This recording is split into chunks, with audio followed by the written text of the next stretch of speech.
पुन्हा एकदा जाऊयात आमचे प्रतिनिधी डॉक्टर माधव सावरगावे यांच्याकडे। माधवजी, काय अधिकचे अपडेट्स आता सध्या मिळतात?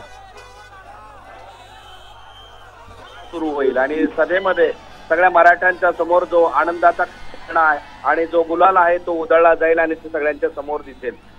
54 लाख नोंदी मिळाल्यानंतर त्यांच्या नातेवाईकांना आणि त्यांना प्रमाणपत्र द्या ही महत्वाची मागणी करीत मुंबईपर्यंत दाखल झालेला हा मराठा तो 54 लाखांसंदर्भातला अध्यादेश घेऊन जात आहे आणि त्यामुळं तो आनंदाचा क्षण हा वेगळाच आहे। जणू काही आपण म्हणतो की तुकाराम महाराजांनी सांगितल्याप्रमाणे आनंदाची डोही आनंदी तरंग आणि तो असा आनंद इथं सगळा रस्त्यावर तरंगतो आहे।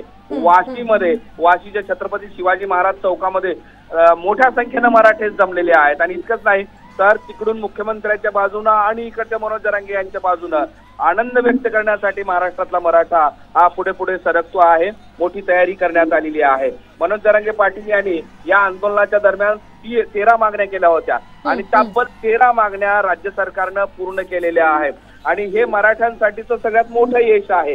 एक तर सगळे सोयरे ही जी अधिसूचना आहे म्हणजे राजपत्र आहे ते राजपत्र मसुदा आणि विधी व न्याय विभागाकडून तात्काळ मंजूर करण्यात आलेला आहे आणि विशेष म्हणजे त्याची अंमलबजावणी आजपासून या क्षणापासून करण्यासंदर्भातलं राजपत्र काढण्यात आलेलं आहे आणि त्यामुळं ज्यांच्या नोंदी सापडलेल्या आहेत त्यांना त्यांच्या नातेवाईकांना त्यांच्या रक्तातील स्वजातीतील नातेवाईकांना हे आरक्षण ओबीसीतून मिळणार आहे।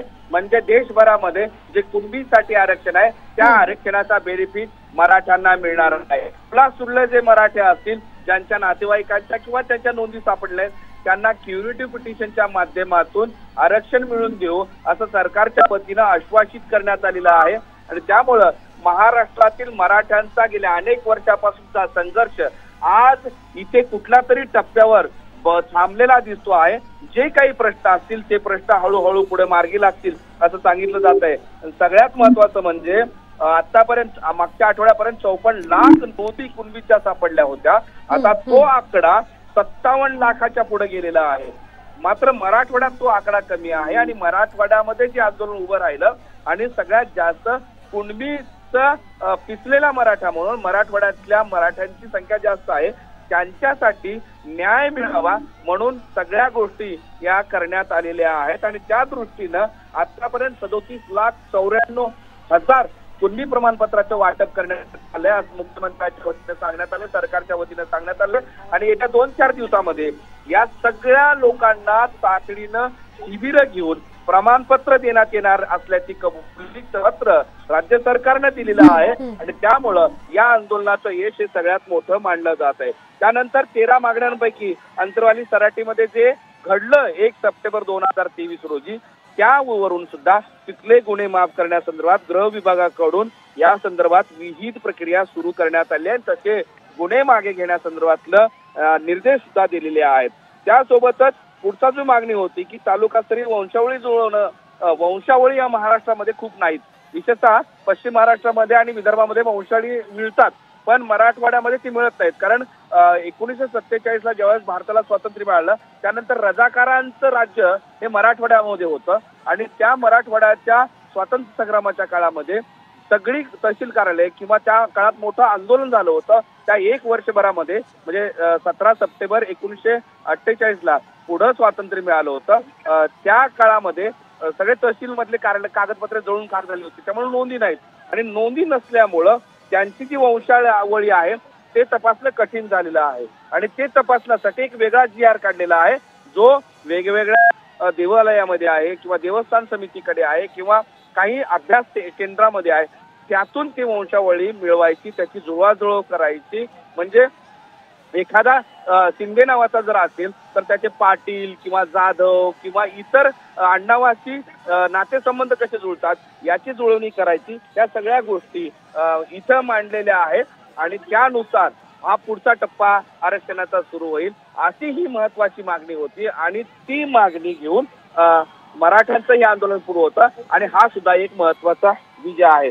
सगळ्यात महत्वाचं म्हणजे 1984 मध्ये मराठवाडा गॅजेट निर्माण झालं होतं म्हणजे त्यावेळी इंग्रजांच्या काळामध्ये 1984 मध्ये मराठवाडा गॅजेट काढलं होतं आणि त्या गॅजेटमध्ये सगळे 100% हे शेतकरी आणि 100% जे मराठा नावानं आता आहेत ते कुणबी होते अशी ती वर्गवारी त्या गॅजेटमध्ये आहे आणि त्याचा आधार घ्यावा अशी मागणी करण्यात आली आहे आणि त्यानुसार याचाही विचार करण्यात आलेला आहे आणि विधी व न्याय विभागाकडून हे सगळे तपासलं जाणार आहे आणि तपासून महाराष्ट्र अनुसूचित जाती, अनुसूचित जमाती, त्याचबरोबर भटक्या विमुक्त, भटक्या जाती, विशेष मागास प्रवर्ग या सगळ्यांच्या संदर्भात उचित सगळे नियम पाळून त्या जातीचे प्रमाणपत्र देण्यासाठीची कारवाई करण्यात येणार असल्याचं सरकारने सांगितलंय. म्हणजे हाही एक मोठा विजय मानला जातोय, कारण मराठवाड्यामध्ये नोंदी नाहीत आता मी सांगत होतो.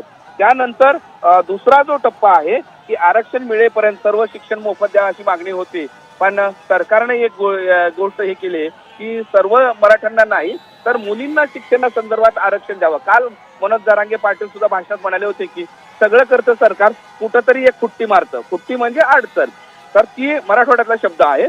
ती खुट्टी काय तर मराठा समाजातील विद्यार्थ्यांना आणि मुलींना हा KG to PG शिक्षण मोफत देण्याचा सरकार आदेश निर्गमित करते असं दिलंय. मग मुलांचं काय, विद्यार्थ्यांचं काय, फक्त मुलींचं काय असा प्रश्न उपस्थित केलाय आणि त्यानंतर सरकारनं त्या सुद्धा सकारात्मक पाऊल टाकू आणि ओबीसी समाजातील प्रवर्गातील ज्या विद्यार्थ्यांना शैक्षणिक सोयी सुद्धा लागू पडतात ना त्या सगळ्या सोयी निर्गमित म्हणजे सोयी देऊ असा एक आदेश सुद्धा निर्गमित केलेला आहे असं सरकारच्या वतीनं सांगितलंय.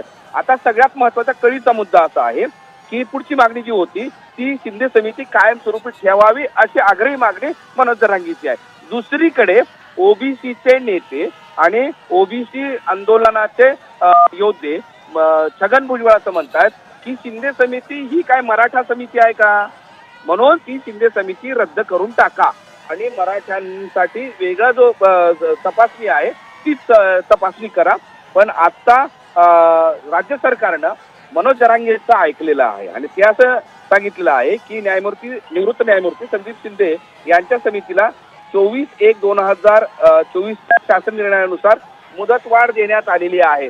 म्हणजे आता जे राज्यामध्ये राज्य मागास वर्ग आयोगाच्या वतीनं आणि शिंदे समितीकडून जे मागास तपासणीसाठीची मोहीम सुरू आहे त्याचं काम आता युद्ध पातळीवर सुरू आहे आणि ते असंच पुढे राहणार आहे.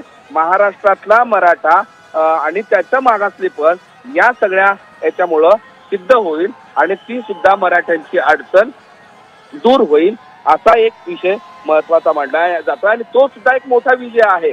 म्हणजे आंदोलन करत असताना ज्या ज्या मागण्या केलेल्या आहेत त्या मागण्या पूर्ण होणं आणि त्या टप्प्यावर जाणं हे सुद्धा तितकंच महत्वाचं आहे. आणि म्हणून या सगळ्या सारासार महत्वाच्या मागण्यांचा विचार केला तर आजचा दिवस हा मनोज जरांगेसाठी ऐतिहासिक आहे.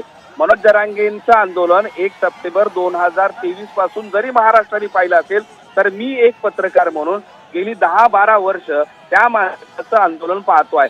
जालना जिल्ह्यातल्या सासू पिंपळगाव असेल की त्या गोदापट्ट्यातल्या वेगवेगळ्या गावामध्ये जाऊन त्यांनी अथक परिश्रम घेऊन लोक जोडले. त्यांच्या सेवा संघटनेच्या माध्यमातून लोकांमध्ये जाऊन त्यांनी सगळ्यांना सांगितलं की आरक्षणासाठी आपल्याला उभं राहायचंय.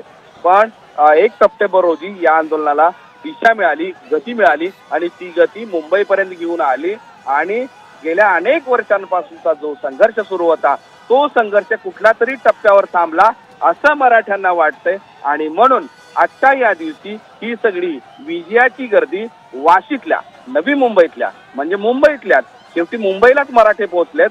मुंबईतल्या वाशीमधल्या छत्रपती शिवाजी महाराजांच्या पुतळ्यासमोर त्या चौकामध्ये साक्षी होऊन मराठ्यांचं हे महत्वाचं पाऊल पडलेलं आहे. राज्य सरकारची भूमिका अत्यंत महत्वाची ठरलेली आहे, कारण किती वर्ष हा लढा चालू ठेवायचा असाही सातत्यानं प्रश्न आहे.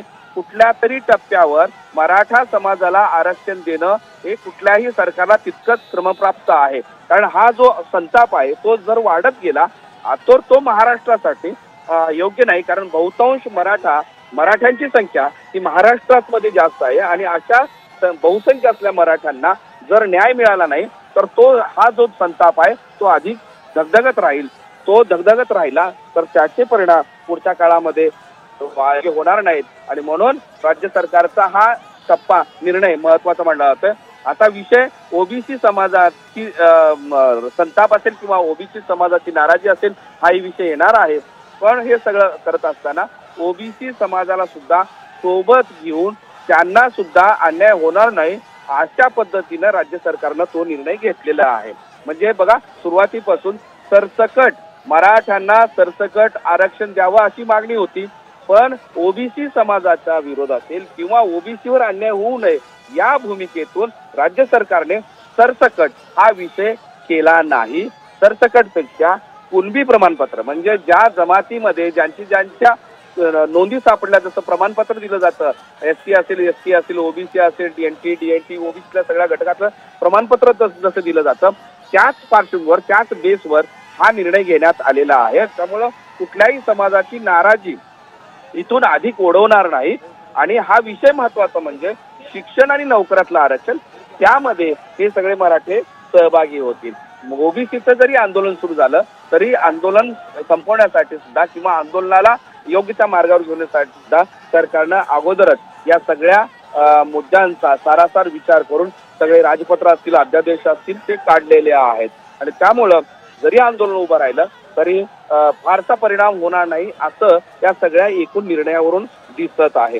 13 मागण्यांचा ज्यावेळेस विचार करत होतो, महाराष्ट्राला आपण सांगतोय की 13 मागण्यांच्या संदर्भात जो विचार करत होतो ते सगळ्या मागण्या राज्य सरकारनं मान्य केलेल्या आहेत। म्हणजे बघा, एसईबीसी जे ईडब्ल्यूएस विद्यार्थ्यांना नोकरीवर घेणार होते पण ते थांबलं होतं। विशेषतः आता महाराष्ट्रातला हजारो लाखोंचा समुदाय हा एमपीएससी यूपीएससी ची तयारी करतो, वेगवेगळ्या स्पर्धा परीक्षेची तयारी करतो। जी, या संदर्भातले सगळे अपडेट्स तुम्ही आमच्यापर्यंत पोहोचवत आहात, तुर्तास धन्यवाद दिलेल्या माहितीसाठी। आपण पाहतोय अतिशय सविस्तर असं विश्लेषण या ठिकाणी माधव सावरगावे आपले प्रतिनिधी यांनी केलेलं आहे। आपण पाहतो एकूण 13 मागण्या खरं तर मनोज जरांगेंच्या होत्या आणि त्या 13ही मागण्या सरकारनं मान्य केलेल्या आहेत।